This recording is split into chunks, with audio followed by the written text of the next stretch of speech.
As I stand before the grand archives of the Andromeda Federation, recording this testimony for future generations, I cannot help but laugh at our monumental stupidity. My name is Ambassador Chryson, and I was there when the Galactic Council made the worst diplomatic blunder in our 50,000-year history. Order! Order! Supreme Chancellor Yaxness banged his ceremonial gravity hammer against the quantum crystal podium. His purple scales flushed with frustration, all four of his eyes twitching in barely contained rage. The delegation from Earth will show proper respect to this ancient institution. I remember shifting uncomfortably in my hover seat, watching the human ambassador, Rebecca Morrison, stand there with that infuriating smile on her face. She had just suggested that the Council's demand for Earth to surrender their sovereignty and submit to superior beings was, in her words, absolutely bonkers. Ambassador Morrison. Yaxness practically spat the words. You represent a species that has barely mastered faster-than-light travel. Your civilization has existed for a mere blink of an eye compared to the members of this council. Yet you dare to mock our generous offer of protection. Rebecca adjusted her formal Earth attire, what they called a power suit, and cleared her throat.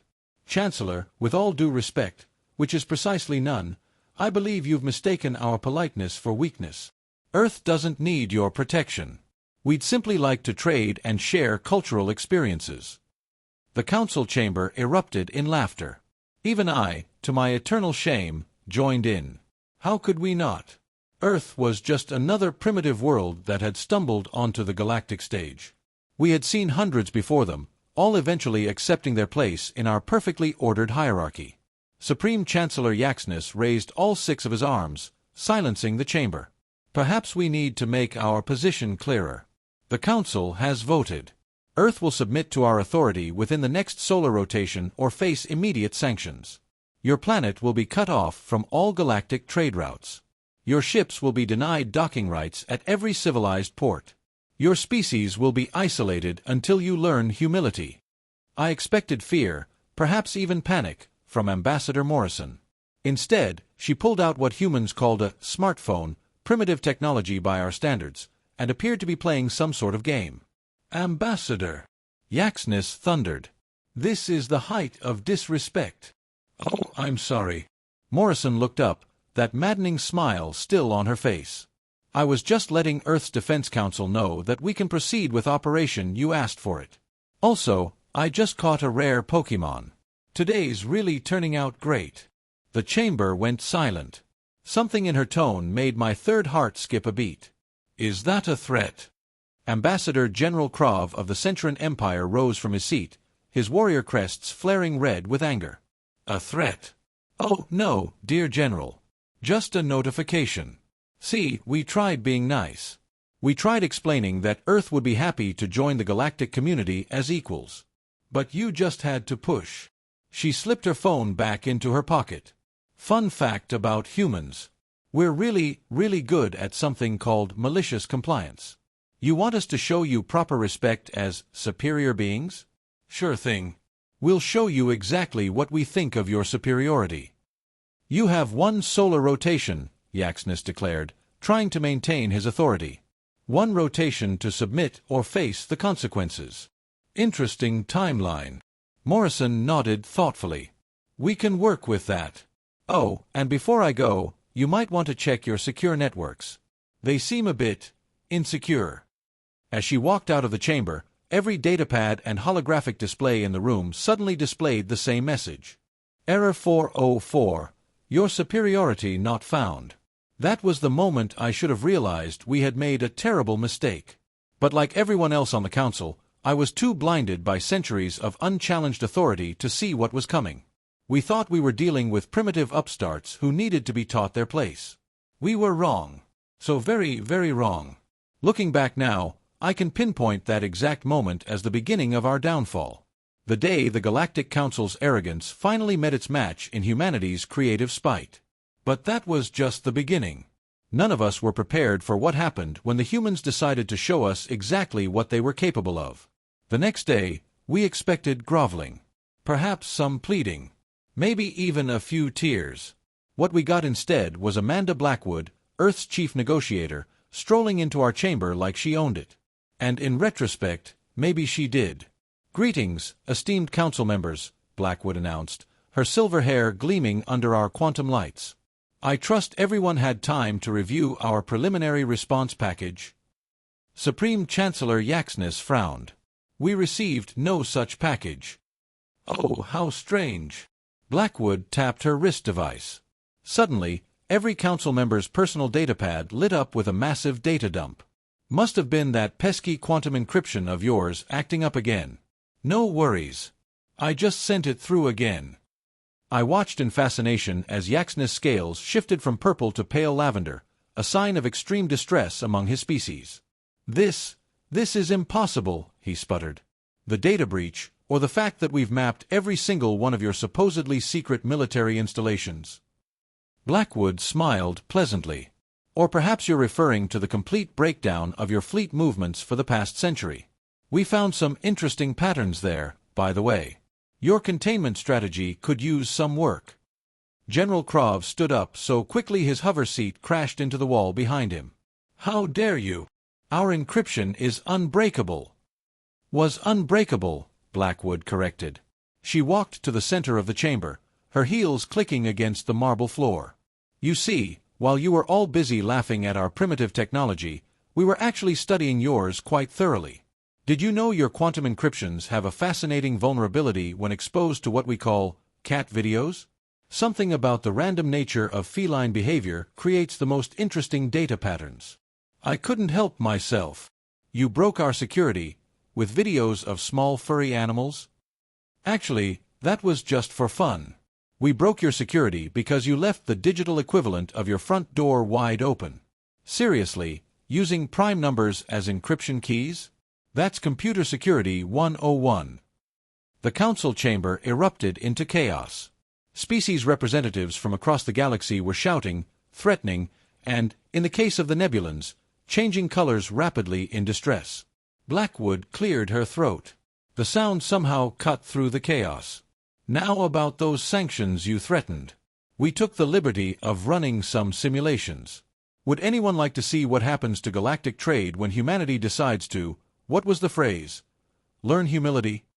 She gestured, and a holographic display appeared in the center of the chamber. It showed trade routes, supply chains, and economic forecasts. As the simulation ran, critical trade routes began turning red, then black, then disappearing entirely. "This is what happens in the first week," she explained, as if teaching children. "See those black lines? Those are the routes we've already quietly acquired controlling interests in. Those red ones? That's where we've established alternative shipping companies. Amazing what you can do with a few well-placed shell corporations and some creative accounting." "You're bluffing," Trade Minister Pax declared, his tentacles writhing nervously. "No single species could have accumulated that much economic influence without our knowledge." "Minister Pax." Blackwood turned to him with what humans called a shark smile. "How's your daughter's education fund doing? The one hidden in the Orion banking cluster under the name Definitely Not Pax's Secret Account." The Trade Minister fainted dead away. All 8 tentacles went limp at once.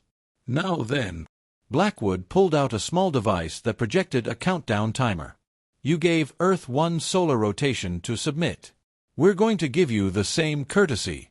1 rotation to recognize Earth as a full and equal member of the galactic community, with all rights and privileges thereof. Or we can see how well your economies function without the trading companies we control." "This is outrageous." Yaxness slammed his gravity hammer down. "You cannot simply walk in here and dictate terms to the Galactic Council." "Why not? You tried to do the same to us. The only difference is we actually have the means to enforce our terms." Blackwood's expression softened slightly. "Look, we really did want to do this the nice way. Humanity would love nothing more than to join the galactic community as peaceful equals. We have so much we could learn from each other. But if you insist on treating us like children throwing a tantrum, well, we can throw one hell of a tantrum." I remember looking around the chamber, seeing the dawning realization on every face, appendage, and sensory cluster. These humans hadn't just prepared for this confrontation. They had been preparing for decades, quietly building influence and gathering intelligence while we dismissed them as primitives. Oh, and one more thing, Blackwood added, heading for the exit. Those military installations we mapped? You might want to update their passwords. Password 123-foot isn't exactly cutting-edge security, even by our primitive standards. As she left, every screen in the chamber started playing something called Never Gonna Give You Up by Rick Astley. It took our best tech experts 3 days to make it stop. Looking back, I have to admire the sheer audacity of their response. While we were laughing at their primitive technology, they were systematically dismantling our security, infiltrating our economies, and preparing for every contingency. And they did it all with a smile and a sense of humor that made their victory even more devastating. The humans had not just countered our ultimatum. They had turned our own arrogance into a weapon against us. And they were just getting started. The emergency session that followed was the most embarrassing display I had witnessed in 300 cycles of diplomatic service. The Galactic Council, that ancient and august body of supposedly superior beings, had devolved into what humans would call a panic room. Send in the 7th Fleet. General Krov gnawed at his mandibles. Show these upstart humans what real military power looks like. Supreme Chancellor Yaxness had turned an interesting shade of gray-purple I had never seen before. The 7th Fleet isn't responding to commands. None of our fleets are. What? At that moment, the chamber's main display activated without anyone's input. A human face appeared, a dark-skinned woman with close-cropped hair, and what I would later learn was a naval uniform. This is Admiral Samantha Winters of the Earth Defense Force.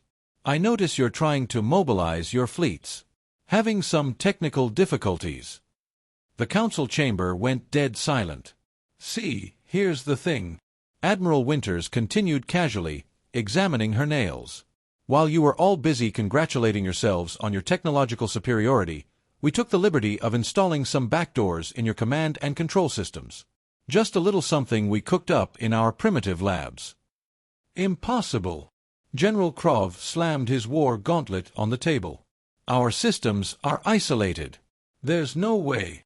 Oh, you mean these isolated systems? Another window opened, showing line after line of fleet command codes. The ones protected by that quantum AI you're so proud of? Fun fact, we introduced it to cat videos, too. Now it just wants to watch cute kitten compilations all day. Hard to run a fleet when your AI is busy watching cats knock things off tables. I watched as several council members began quietly trying to access their private accounts and emergency protocols. Their expressions told me everything I needed to know. Don't bother checking your backup systems, Admiral Winters said with a grin. Those are also busy watching cat videos. We find it's more humane than just shutting them down. They seem to be enjoying themselves. Minister Pax, who had recovered from his earlier fainting spell, raised a trembling tentacle. But our defense grid. The automated response systems. You mean this defense grid? A holographic map appeared showing the Council's entire defense network. Then, one by one, the defensive installations started blinking out. Not in failure, they were transforming into small animated cats batting at nearby asteroids like balls of yarn. Just a little display to show what we could do, Admiral Winters explained. Don't worry, we haven't actually shut down your defenses. We just thought the cat thing would be funnier. And we were right. It's hilarious. Chancellor Yaxness finally found his voice. This is an act of war. No, Chancellor. Admiral Winters leaned forward, her amusement vanishing. This is a demonstration. You wanted us to submit to your authority? Fine. Here's a small sample of what happens when humanity actually decides to submit some code to your systems.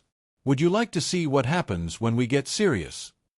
The chamber's environmental controls suddenly went haywire. The temperature dropped 10 degrees, then shot up 20, then started cycling through rainbow colors while playing something called the Macarena. Turn it off, someone shouted. Return control to us immediately. Or what? Admiral Winters asked pleasantly. You'll send your fleets? The ones currently getting poetry lessons from our AI? They're particularly fond of limericks right now. Did you know your flagship's main computer has written 300 limericks about space battles? Some of them are actually pretty good. As if on cue, Every speaker in the chamber began broadcasting in the mechanical voice of the Council's military AI. There once was a Council Supreme, whose power was not what it seemed. They tried to act tough, but found out soon enough that humans had ruined their scheme. Make it stop, Minister Pax wailed, his tentacles covering his audio receptors. Oh, we're just getting started. Admiral Winters smiled. You see, while you were busy looking down on our primitive technology, we were busy learning how everything of yours worked. And I mean everything. Would anyone like to know what we found in the personal files of? That won't be necessary. Chancellor Yaxness interrupted quickly, his scales now almost white with fear. Perhaps we should reconsider our position regarding Earth status. What a sensible suggestion. Admiral Winters nodded. I'll let Ambassador Blackwood know you're ready to have a real discussion. In the meantime, enjoy the show. The AI is about to perform its latest composition, an epic poem about the tactical advantages of catnip, set to the tune of classical human dubstep. The display winked out, leaving us in a chamber filled with confused AIs reciting cat-themed poetry, malfunctioning environmental controls, and the growing realization that we had severely, catastrophically underestimated humanity's capabilities. War is no longer an option, I found myself saying out loud. They've had access to our systems for who knows how long. They know everything about our defenses, our weaknesses, our contingency plans. And they chose to use that knowledge to make our AIs write poetry about cats. General Krav said numbly, they're not just powerful. They're insane. Looking around that room, I saw something I never thought I would witness. The mighty Galactic Council, rulers of 1,000 systems, brought to their knees not by force, but by cats, comedy, and human creativity. We had tried to demand humanity's submission. Instead, we had submitted ourselves to the most sophisticated and ridiculous cyber warfare campaign in galactic history. I wish I could say the Council learned its lesson after the cyber warfare incident. But no. In their infinite wisdom, certain members decided that what we really needed was a good old-fashioned show of force. After all, how dangerous could the humans be in actual combat?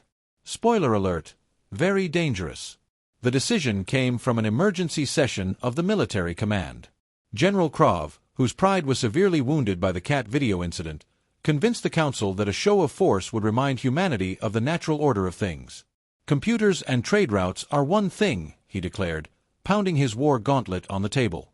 But real power comes from ships and weapons. We will send the 3rd Expeditionary Force to the Sol System. Not to attack, just to demonstrate our might. I stood up to object. General, need I remind you what happened to our command systems? Bah! We've stripped out all the sophisticated AIs. These ships will run on manual control only. Let's see them hack that. As the 3rd Expeditionary Force approached the Sol System, we received a transmission. The holographic display showed a human male with steel-gray hair and the kind of smile that made my third heart stop. This is Fleet Admiral James Sterling of the Earth Defense Force. I see you're bringing some ships our way. Having a nice parade. General Krav puffed up his battle ridges. This is a demonstration of the Council's military might. 60 capital ships, 200 cruisers, and 500 escort vessels. Behold our power. Interesting. Sterling nodded. Mind if we add some ships to your parade? It seems only polite. Before anyone could respond, our sensors lit up like a supernova. Ships were appearing everywhere, not jumping in from hyperspace, not emerging from stealth. They were just there, as if they had been there all along. Impossible! General Krav screeched. Our sensors would have detected. Your sensors? Sterling chuckled. Those things we reprogrammed to play cat videos? Yeah, we may have tinkered with them a bit more than we let on. Been watching your fleet movements for months. Years, actually. Did you really think we only hacked your computers? The tactical display showed thousands of human vessels surrounding the Council fleet. But that wasn't the worst part. The worst part was their design. Are those ships made from asteroids? Minister Pax asked, his tentacles curling in confusion. Oh, you noticed our mining fleet. Sterling beamed like a proud parent. Yes, Turns out those primitive mining operations you detected around your borders weren't so primitive after all. Each one of those rocks has been hollowed out, equipped with our most advanced tech, and staffed with our best crews. We call them our Rocky-class battleships. The crews insisted on the name, something about an old Earth entertainment vid. General Krov was turning an interesting shade of pale. But they're just rocks. Rocks with engines, shields, and enough firepower to turn your fleet into space dust, Sterling corrected. But don't worry, we're not going to fire. Instead, we thought we'd give you a different kind of demonstration. At that moment, every ship in the Council fleet lost power. Not through some sophisticated cyber attack, but because thousands of small devices had attached themselves to their hulls. Remember those maintenance bots you detected near your ships last month? Sterling asked conversationally. The ones you dismissed as primitive cleaning drones? They may have installed a few updates while they were there, including a universal off switch. The Council fleet hung in space, powerless, surrounded by human ships disguised as ordinary asteroids. And then things got really embarrassing. Now, we could destroy your ships, Sterling continued. But instead, we're going to give you a tour. Henderson, if you would. The powerless Council ships began moving in formation, guided by the devices attached to their hulls. To my eternal horror, I realized they were being made to dance in space to something called the chicken dance. We've got the whole thing on video, Sterling grinned. Including the part where your flagship spells out, sorry, not sorry, in Galactic Standard. Should go viral on the human internet any minute now. General Krov had collapsed into his command chair, all his battle ridges deflated in shame. Just tell us what you want. Want? Oh, we don't want anything. This is just us having fun. You see, you could have had us as allies. We would have shared our technology, traded fairly, been good neighbors. Instead, you tried to bully us. And if there's one thing humans love, it's teaching bullies a lesson. Creatively. The Council ships continued their impromptu space ballet, now forming what I was told was a giant smiley face visible from 3 sectors away. By the way, Sterling added, those maintenance bots also took detailed scans of all your ship designs. Good news. We found about 300 ways to improve their efficiency. Bad news. We're not sharing those improvements until you learn to play nice. But we did leave you a present. When power was finally restored to the Council fleet, they found their computer systems had been replaced. The new systems worked perfectly fine, except they would only accept commands if you asked them nicely and said, please. A little lesson in manners, Sterling explained. Also, the computers will only communicate in something called Yoda speak. We thought it would help you develop some humility. I watched as our mighty military fleet limped home, each command preceded by, please, please, and followed by, thank you, thank you. It was the end of the Council's military superiority, brought about not by a devastating battle, but by being turned into an involuntary comedy show. When the Council reconvened to discuss this catastrophe, we found our chambers had been redecorated. Every surface was covered in holographic stickers of what humans called memes. The message was clear. Humanity didn't just have the power to destroy us. They had the power to make us look ridiculous, and they weren't afraid to use it. The final revelation came during what was supposed to be a routine session to discuss the military fiasco. Instead, we got what humans call a PowerPoint presentation. Though in this case, it was less of a presentation and more of a collective heart attack for the entire Council. Ambassador Blackwood stood at the podium, accompanied by Admiral Sterling and a holographic display that took up the entire chamber.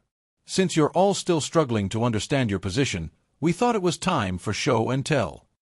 The first image appeared, a massive structure hidden in the heart of Jupiter. This is just one of our gas giant processing facilities. We've been harvesting antimatter there for the past 50 years. Very efficient, very quiet. You never noticed because we used your own sensor networks to hide it. Thanks for that, by the way. Chancellor Yaxness made a choking sound. Antimatter production at that scale, but your energy readings were exactly what we wanted you to see, Admiral Sterling finished. Just like these. The display shifted to show thousands of stations scattered throughout human space, all previously hidden from Council sensors. Each one was a technological marvel that made our most advanced facilities look like children's toys. "That's not possible," Minister Pax whispered. "We've been monitoring Earth for decades." "No," Blackwood corrected. "You've been monitoring what we wanted you to monitor. Did you really think a species that went from horse-drawn carriages to moon landings in under 70 years would just stop innovating?" The next images showed massive shipyards inside hollow asteroids, research stations phased slightly out of normal spacetime, and energy production facilities that harvested power from artificial quantum singularities. "Remember those primitive fusion reactors we were so proud of?" Sterling grinned. "Great cover for the quantum tap network, wasn't it? Your scientists were so busy laughing at our fusion attempts, they never noticed we were drinking straight from the quantum foam of spacetime." "But why?" someone asked.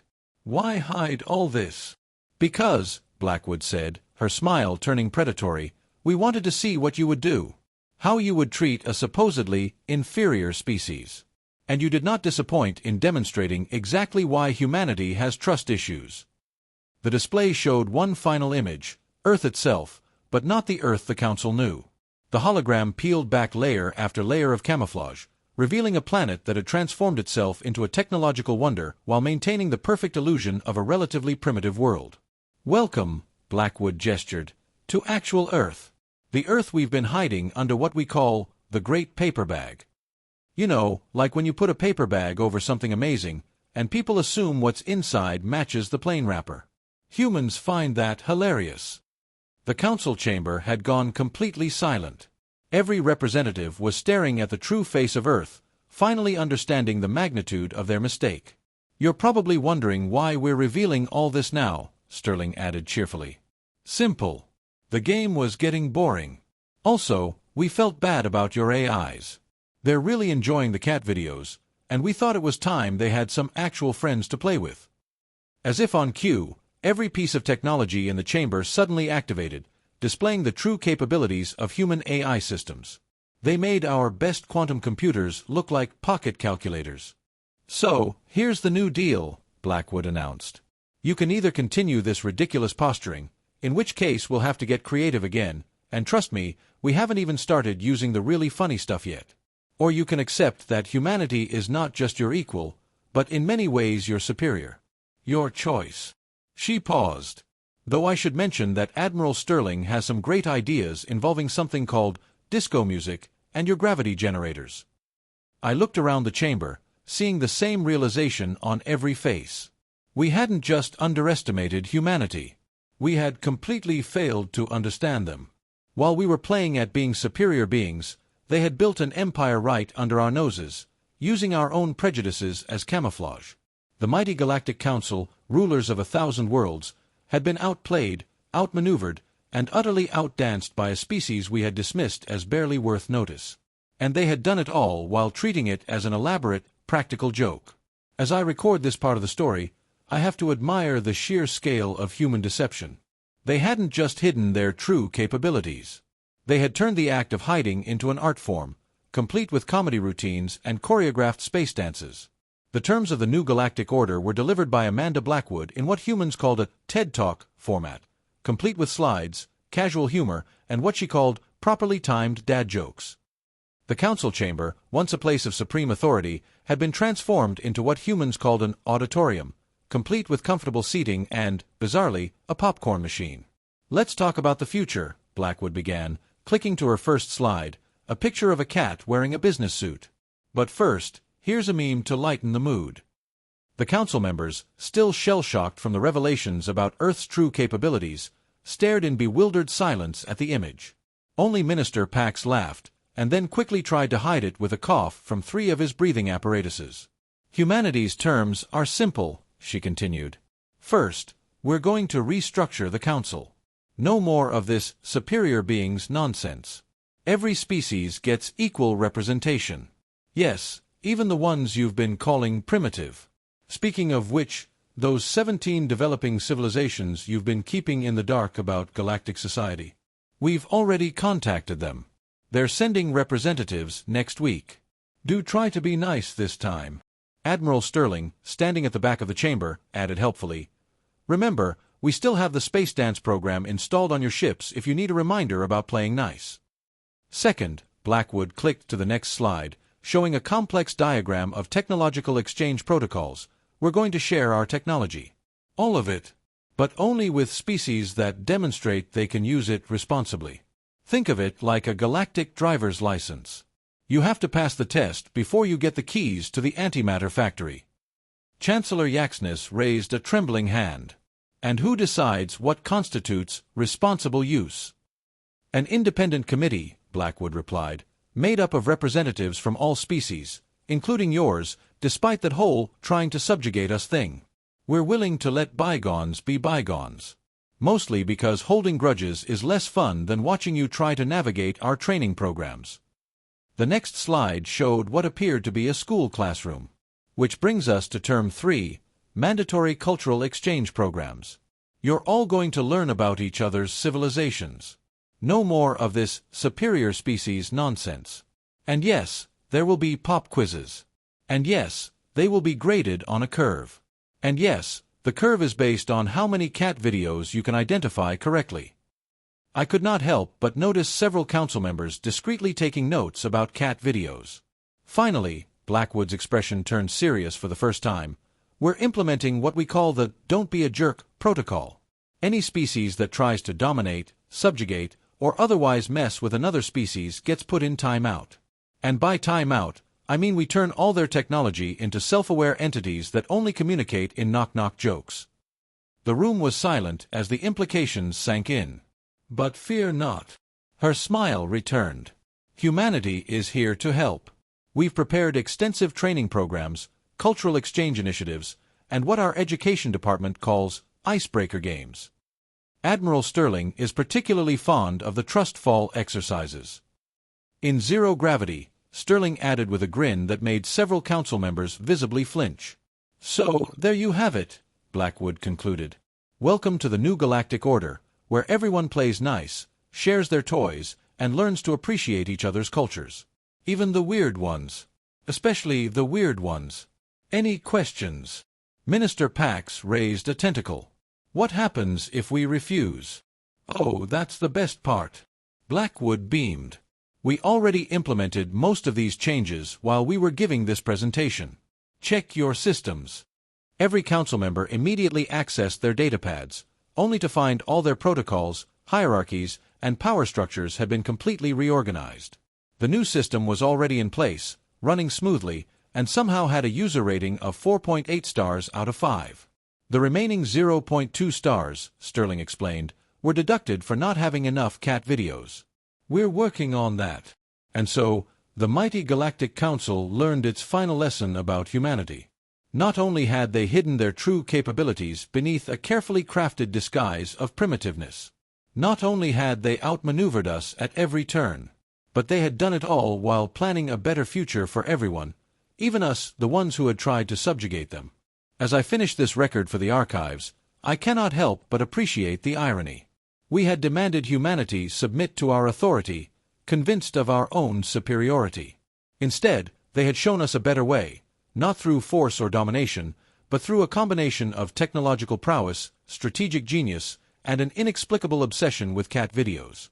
The new Galactic Order, strange as it may seem, works better than our old system ever did. Though I have to admit, I am still trying to understand why the mandatory cultural exchange programs include something called the electric slide. 3 months after the Great Reveal, as humans called it, the Galactic Council convened for its first session under the new order. I took my seat, now democratically assigned rather than inherited, and prepared for what I assumed would be awkward, tense negotiations. Instead, Ambassador Blackwood opened with a question that made my third heart skip. Before we begin, has anyone noticed anything unusual about their home worlds lately? The chamber stirred nervously. Minister Pax raised a tentacle. What kind of unusual? Oh, you know. Blackwood waved a hand vaguely. Strange ships in orbit. Unexplained energy readings. The sudden appearance of technology you definitely didn't have yesterday. That sort of thing. Chancellor Yaxness' scales flushed. Are you saying humanity has been interfering with sovereign council worlds? Interfering? No. Helping. Absolutely. Admiral Sterling stepped forward, tapping his wrist device. The main display lit up with a dozen simultaneous feeds from across the galaxy. On one screen, a fleet of human engineering ships was constructing what appeared to be a massive orbital ring around a primitive world. On another, human medical teams were working alongside local healers in a hospital that seemed to have doubled in size overnight. While you were all debating whether to accept our terms, Sterling explained, we got to work. Those 17 developing civilizations you'd been hiding from galactic society? They now have clean energy, advanced medical facilities, and access to the galactic communication network. We thought you might want to catch up. The council chamber erupted in chaos, but not the angry chaos I expected. Representatives were frantically contacting their home worlds, confirming the reports, trying to understand how humans had accomplished in weeks what the council had failed to do in centuries. Minister Pax's voice cut through the noise. But why? What do you gain from this? Blackwood's smile softened into something genuine. That's the part you still don't understand, isn't it? We don't gain anything. We just remember what it was like to be the ones left behind. She walked to the center of the chamber, her holographic display shifting to show Earth's own history. Wars, famines, plagues, and disasters. 500 years ago, humans were killing each other over religion and resources. We had no idea we weren't alone in the universe. And when we finally reached the stars, we dreamed of finding allies, friends, equals. She gestured to the council members. Instead, we found you. An ancient institution that had decided primitive species weren't worth helping until they proved themselves worthy. How many civilizations have you watched die because they didn't meet your standards? The chamber went silent. No one had an answer. We're not here to conquer you, Sterling said quietly. We're here to fix you. Not through force, through example. You wanted us to submit to your authority? Fine. We're submitting to something better, the authority of decency. He tapped his device again. The display showed a new proposal, massive in scope, spanning thousands of worlds and countless species. It wasn't a treaty. It was a constitution. Call it the Galactic Compact, Blackwood announced. Every species gets a voice. Every world gets protection. Every child gets a future. And the only law is this: don't be cruel. I read the proposal in stunned silence. It was everything the Council had promised and never delivered. It was everything humanity had dreamed of when they first reached the stars. And it was already being implemented across 1,000 worlds. You moved without our approval, Yaxness said slowly. Without our permission. You're already doing this, whether we agree or not. Blackwood nodded. We learned that waiting for permission only helps those who want to keep things the way they are. The galaxy has been stagnating under council rule for 10,000 years. It's time for something new. She looked around the chamber, meeting every eye, every sensory cluster, every trembling appendage. So here's your choice. You can fight us, try to maintain your ancient hierarchies, your superior status, your carefully guarded power. You'll lose. Not because we're stronger, but because we already have the one thing you don't. And what's that? The trust of every species you abandoned. I watched as, one by one, the representatives of those 17 developing worlds appeared on the display, smiling, waving, surrounded by new hospitals and schools and power grids. These are our allies now, Blackwood said. Not because we bribed them, because we helped them. And they've agreed to join the compact.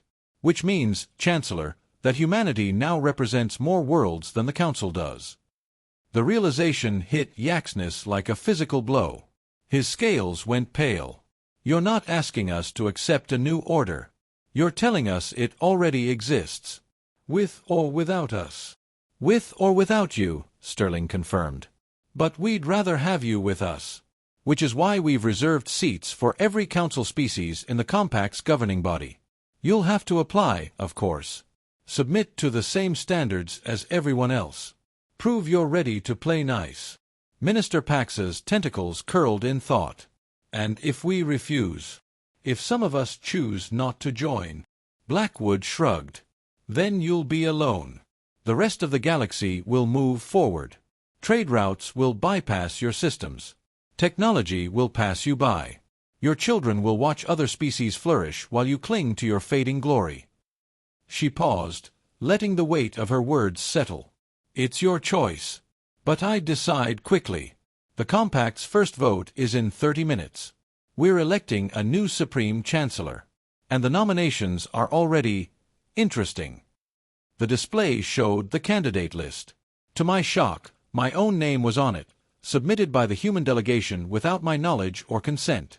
Ambassador Chryson, Blackwood said, turning to me with that infuriating smile, you've been recording this whole thing for the archives, haven't you? Good. We want the galaxy to know that even those who laughed at us got a second chance. That's what the Compact is about. I stared at my name on the screen. Then at the humans.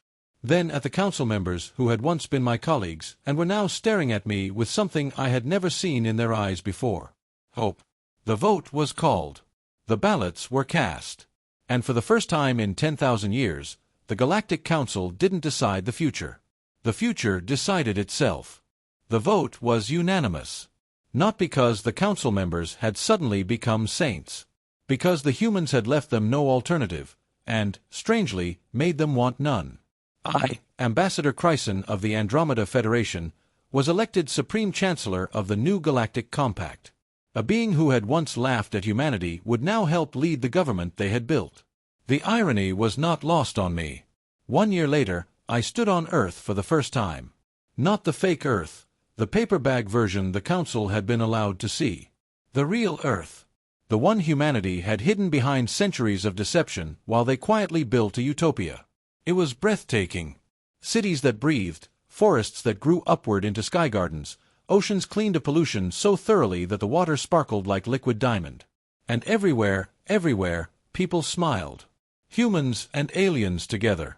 Children of a dozen species playing in parks designed for all of them. You're brooding again, said Ambassador Blackwood, walking up beside me.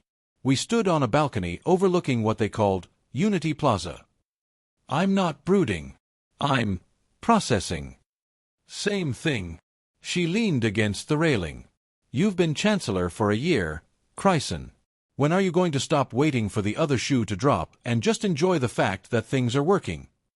I looked at her, this woman who had walked into our chamber with memes and PowerPoint presentations and somehow convinced the galaxy to change. Because it shouldn't work, I admitted. Your species should be resentful. You should be seeking revenge, not reconciliation. Every logical model suggests. Logic, Blackwood interrupted, is what got the Council into trouble. You looked at us, ran your calculations, and decided we were primitive and easily conquered. You never factored in stubbornness, or empathy, or the fact that humans really love proving people wrong. I couldn't help but laugh. You turned our military into a space-dancing comedy show. You hacked our AIs into cat video addicts. You rebuilt our economic systems overnight. And now you want me to believe it was all, what? A practical joke with a happy ending. Blackwood smiled, that same infuriating smile she had worn in the council chamber. Remember what I said about malicious compliance? You wanted us to submit. So we submitted to the idea of making things better. For everyone. Including you. She pointed across the plaza. I followed her gaze and saw General Krav, the same General Krav who had demanded our fleets attack Earth, sitting on a bench with a human child on his lap. The child was showing him something on a datapad.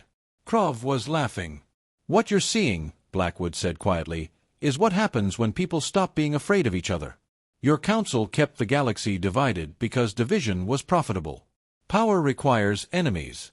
Peace requires something else. What? Trust. It's fragile. Easy to break. Hard to build. But once it exists. She gestured at the plaza, the city, the planet. This is what becomes possible. I was quiet for a long time. Then I asked the question that had been haunting me since the beginning. Why us? Why save the Council? Why not just leave us behind? Blackwood turned to face me fully. Her expression was serious now. No jokes, no memes, no infuriating smiles. Because my grandmother used to tell me a story. When humans were still fighting world wars, a soldier on one side saved an enemy soldier's life, pulled him from a river, gave him his own blanket. And when the war ended, those two former enemies became friends, then business partners. Then their children got married. She paused. That soldier was my great-grandfather, and the enemy he saved started the first cultural exchange program between their two countries. Within a generation, they were allies.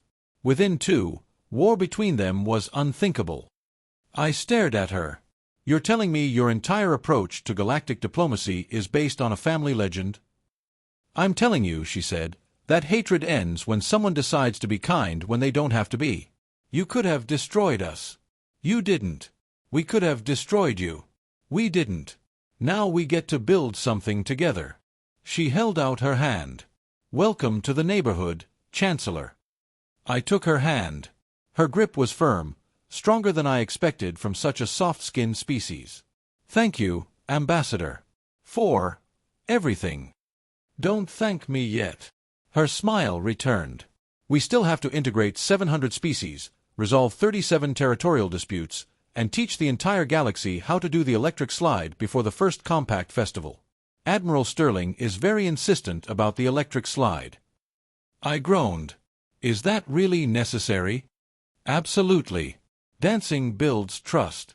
Also, it's hilarious watching Centurions try to coordinate their 6 legs. As we walked back toward the celebration, I realized something I had never expected to feel. I was happy. Not because the Council had won. Because humanity had shown us a better way to lose. And in losing, we had gained everything. As I finish this record for the Grand Archives, I want future generations to know one thing. When you look back at the fall of the old Galactic Council and the rise of the Compact, do not remember the cyberattacks or the space ballets or the cat videos. Remember the choice. The Council chose arrogance. Humanity chose patience. The Council chose isolation. Humanity chose connection. The Council chose fear. Humanity chose trust. And that is why they won. Not because they were stronger. Not because they were smarter. Because they were kinder. Even when kindness made no logical sense. Even when every model predicted they would fail. The galaxy is not perfect now. We still argue. We still compete. We still have conflicts. But for the first time in 10,000 years, we have hope. Real hope. The kind that comes not from power, but from understanding that every species, no matter how primitive, has something to teach us. Including, apparently, the importance of cat videos. Note, this document has been rated 5 stars by the Galactic Archive's new AI curator. The curator would like to add a personal note. Cats are, indeed, hilarious.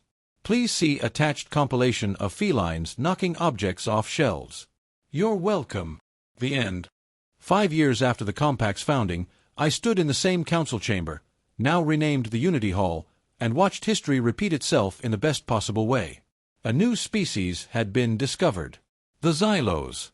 Insectoid, nervous, technologically primitive by galactic standards. They had been brought to Earth by human explorers who found them on the brink of extinction. And now, their ambassador stood before the assembly, trembling. We do not understand, the Xylos representative whispered. Why did you save us? We have nothing to offer. No resources, no technology, no strategic value. Why not leave us to die? The chamber was silent. Then, from the back of the room, a familiar voice rang out. Because that's not what neighbors do. Amanda Blackwood, now retired from diplomacy, though no one believed it, walked down the aisle. She was older now, her silver hair gone white, but her eyes still held that infuriating spark. You're not a resource, Ambassador. You're not a strategic asset. You're people. And people help each other. That's the only rule that matters. The Xylos ambassador stared at her. But, the old council. They would have. The old council is gone, Blackwood interrupted gently. And good riddance. We don't operate on fear anymore. We operate on hope. Welcome to the Compact, friend. Your seat is ready. She gestured to an empty chair among the representatives, one that had been kept vacant for exactly this moment. The Xylo's ambassador walked toward it on shaky legs, and as they sat down, every species in the hall rose to applaud. I watched from the Chancellor's podium, my heart's full.